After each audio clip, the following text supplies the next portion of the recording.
Hey y'all, welcome back for episode 2 of Fixtures, a music showcase featuring local singers and songwriters from right here in Southwest Florida, presented by Plumbing Nerds. First episode we had Prana Songbird, a wonderful singer here, and this episode we're featuring a man named Randy Stevens.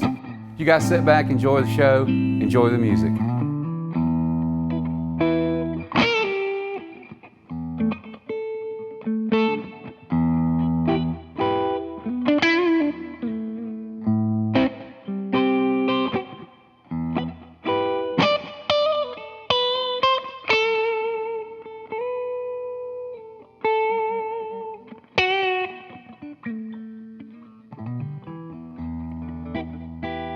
I grew up on rock and roll. Ain't nothing like a ballad to touch the heart and soul. When you're down and out, oh, tell me, where do you go?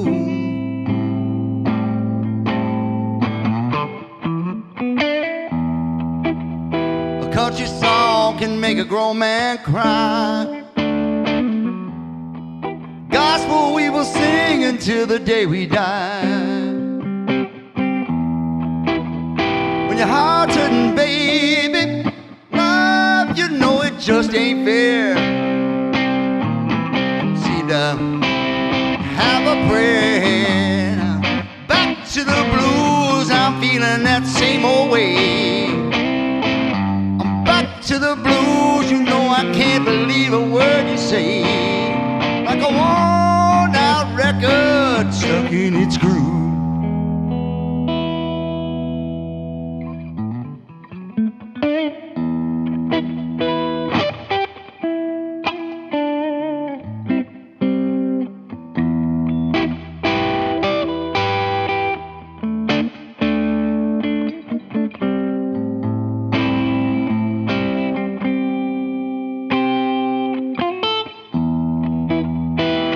Spent many days in a purple haze. Get that fog out of my face. All that jazz wasn't quite enough to take away my pain. And here I go again. I'm back to the blues. You know I'm feeling that same old way. I'm back to the blues, can't hear a word that you say. When I grab my old guitar, yeah,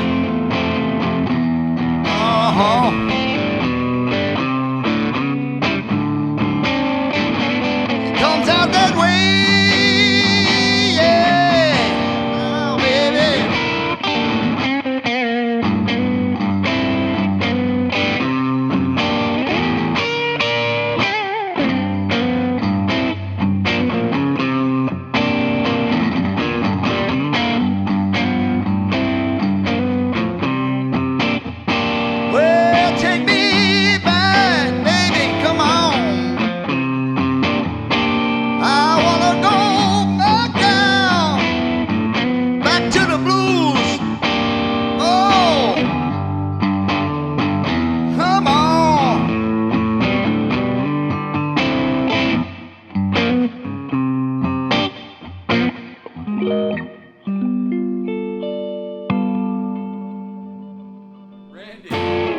Randy, that was freaking awesome, man. Thanks, man. I appreciate it. Thank you, man. Hey, I've got something for you. Oh, thanks, All buddy. this way, you get a hat, brother. My favorite colors. How'd you know? All right. Awesome. So, and it fits. Look at that. Hey, look at that. Isn't that amazing? Awesome. So, Randy, I really appreciate you being here this is our second episode. It's called Fixtures. Okay. And we feature local singers and songwriters. And you know, we had Prana on last Am I a songwriter local? I think you are. Yeah, all right. I consider you that. Okay. So we do this, and it's just a great way to feature people here in South Florida. That's awesome. So, I appreciate it. Thank you. So tell me a little bit about yourself, Randy. Where are you from originally? I'm a military brat, so okay. I was born in Florida, and then we moved around, of course, as most military brats do. Sure. And my dad ended up in Colorado Springs on the Air Force Academy. And my dad was we were stationed on that base for a long time. Okay, and coincidentally, I'm just going into music there because he became a DJ. So Oh, wow. he got when DJs were just being popular back when we had you remember records? Yeah, I remember records. So yeah, I grew up around a lot of music. Yeah, there, that's so, great. What a cool place to grow up to, Oh, it was Colorado. awesome. Yeah, it's beautiful, beautiful, beautiful. So tell me about your music. What got you into music? That's probably. I mean, I had a love already for it. Just seemed natural. Mm-hmm. My brother was listening to Mountain on one side, Oh, Candy. yeah. My sister listened to Led Zeppelin. My dad had all these out. Well, his show was 50s and 60s and 70s. Uh-huh. So, and I just loved all of it. Wow, you were surrounded by a lot of rock and roll. A lot of rock and roll. But what's funny is that I had a natural ear for music, and I gravitated to the trumpet, Uh-huh. and ended up in first chair in honor band. Nice. But I cheated because I didn't like to read. I got Right. lazy. Uh-huh. And so what I saw Maynard Ferguson at Arnold Hall. We used to get to see free concerts. And I like Chase. I don't know if you remember Bill Chase. Yeah, I do. Yeah, so I think that's where I got some chops, Yeah. in grade school. You're aging us, Randy. I am. Hey, man, that was great music, man. Yeah. If you haven't heard, what is that? Woman of Darkness or something by Bill Chase. You haven't lived. Well, cool. Well, I'm really impressed with your guitar playing. So, thank you. Yeah, who influences you as far as your guitar playing goes? I mean, I know there's a lot, but there's got to be 2 or 3 tops. I guess we'll just start with like way back. I think when I saw Van Halen, but that's not when I saw Van Halen, I was like, that's what I wanted to do. Yeah, but yeah, really, yeah. who influenced me were the old school guys. Jimi Hendrix, Frank Marino. Oh yeah, Man, I was Mahogany Rush. Mahogany Rush. I always loved that. Did guy. you have the Water Drip record? No, I like the live. I don't know if Okay. that was a live album. No, it was a studio album. I know he had a studio version on the backside of a He had B-side. I can't remember the name of the album, but he had a studio album where it was half of the record was nothing but water dripping. Him and Alvin Lee, because they were Oh, fast. man, Alvin That's Lee, what I yeah. wanted to play fast. Right. And Alvin Lee with the little schoolgirl. Yeah, that's Now, all. did you get into any of the surf rock guys or any of that stuff? Because I'm, also from Florida and lived in Florida and Ocala and stuff. I got into the Southern rock. Oh yeah. Molly Hatchet, the Outlaws. I think Molly Hatchet was like one of my first LPs that I begged my mom to get, which was at $15. Yeah. At Sears was a lot of money. That was a lot of money. So, and back then, though, if you wanted to buy music, the whole album had to be good. Right. You didn't buy singles. No. But don't you miss going to a record store and looking through records? Yeah, they had one in Nashville, Nolensville. Yeah, right. What was that? It's called Nolensville. It's right on Nolensville. It's on Nolensville Road, and it's called. I don't know if it's still there anymore. I've been in there a million times, man. I'm drawing a blank. Got a great smell. I don't know. Whenever you go in there, you can smell that vinyl. Yeah. Well, that's awesome. Nolensville Records, I think that's what. Isn't it? It maybe so. It seems like I remember it was green. It had a green facade on it. Yeah. Yeah, that's it. Phonolux. Phonolux Records. Look at that. There we go. Our video director had to clue us in there. He had to Google it. It's been a long time. I used to go there all the time. Yeah, Phonolux Records. Pick Yeah, up and then old we had blues Tower Records on West End. Anyway. It's all about music, man. Yeah. I think there's there's a camaraderie, if I could add that to music. Absolutely. Instantly you bond.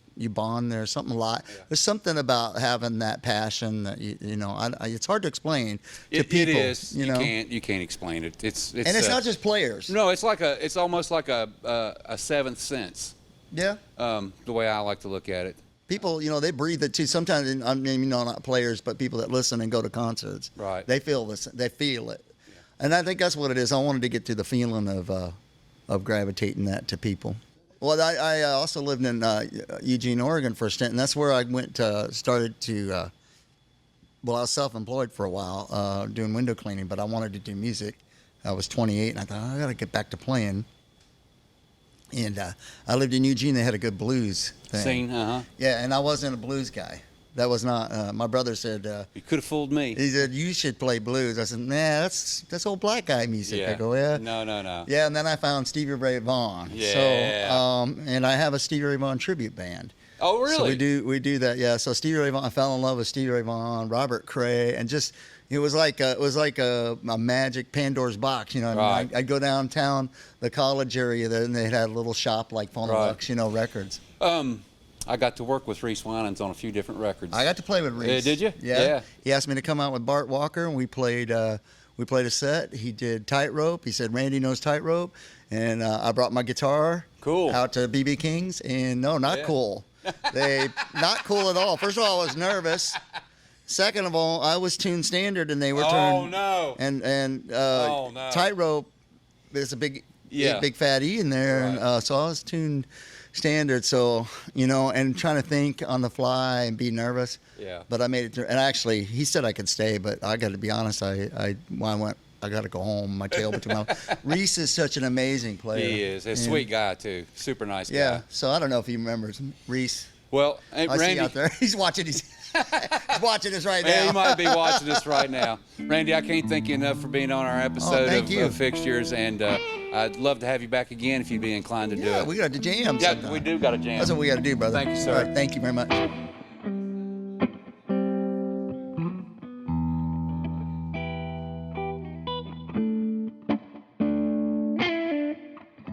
All right, guys, best part of the show. Randy's going to sign the Plumbing Nerds drum head. All right. Pick a spot, any spot.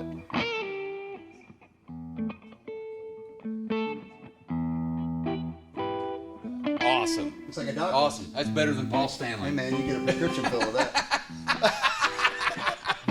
Awesome. Thanks, Randy. Thank you. Really appreciate it, buddy.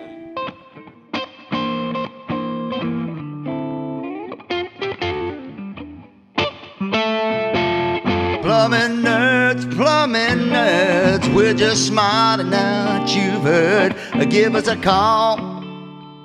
We'll fix you up anytime, day or night. And if your plumbers just ain't right, give us a call. We'll fix you up. And if your drains ain't clean, if your toilets are acting weird, you gotta give us a call, 'cause we'll fix you up.